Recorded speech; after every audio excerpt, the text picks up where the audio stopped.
I'm Kelly Cadell, and I'm here learning a little bit more about blockchain from Jonathan. I am Jonathan Baha'i. I have been working in the blockchain and dApps industry since 2014, and I'm doing my best to explain to you everything about blockchain in little small chunks in order to be able to make it easy to understand. What are dApps? Before I tell you what dApps are, I should probably talk about smart contracts. Okay. So a smart contract is something that is basically if this, then that. Okay. All right. So it's a series of very simple commands. Okay. Let's go back to a few episodes ago. We talked about the apartment. Right. Right? Yes. Private key to public key. Yes. Right. So in this kind of scenario, we might use a smart contract to say, how do you get your key? Right. Okay. So we could create a smart contract where there is the payment that you have to make to the landlord, and then there's the key you should receive for your apartment. Right. So in a smart contract, you might create where the condition is that you will get your key once the payment is made, sort of thing. Yeah. So in the smart contract situation, the great thing about it is that it's being handled on the blockchain and it's all verified. So it's almost like a receipt at the same time, right?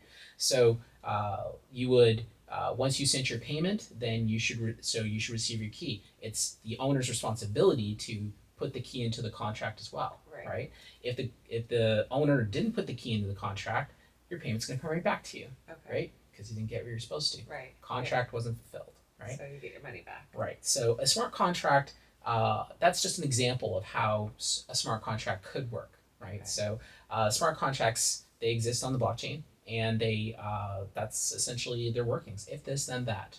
They're called smart, but they're really not that smart. They're just pretty straightforward, really, right? Yes, it seems it. Yeah. So what about dApps?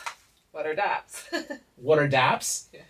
Oh, sorry, I totally didn't answer your question, did I? No. Yeah, dApps essentially are decentralized applications. That's why it's called a dApp instead of an app, right? So they're very much like, they exist on the blockchain also, but they're very much like your PC application or your mobile application, right? So the only difference is that they're decentralized, right? Okay. And we all know what that's all about now, right? So a decentralized application, a dApp, has two parts to it. There's the front end and there's the back end. All right. Okay. So what happens, say, if you wanted to order a pizza? Sounds yummy. Sure does. Could go for one right now. Yeah. Let's say that it was a pizza. You wanted to place an order. So the front end of that would be where you're going to use the application, usually on a website, to be able to order the toppings and then make your payment and send it off to your favorite pizza maker, right? But what's going to happen on the back end is that information is going to go, and now they're going to receive the information. They're going to know where it has to be delivered, and they're going to see that the payment is there, contract is in place, right?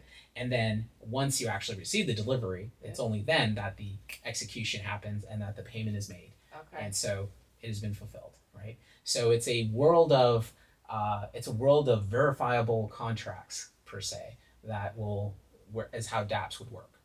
Right? Yep. That's one example, using pizza. Okay. Right. There are numerous there's numerous kinds of ways that you can use dApps. All right. Okay. There's property law, for example. We just talked about using keys and apartment and payment and so forth, right? Yeah. So that's one way that you could be using using a dApp for handling your apartment. Yeah. In games. Okay. So in Peerplays blockchain, for example. There are smart contracts to be able to provide provably fair gaming to the end user. So in that kind of scenario, there's all kinds of smart contracts built into the Peerplays blockchain that help with being able to ensure that there's a provably fair experience. There's data portability for the user's profile and all kinds of really cool stuff. Yeah. Right.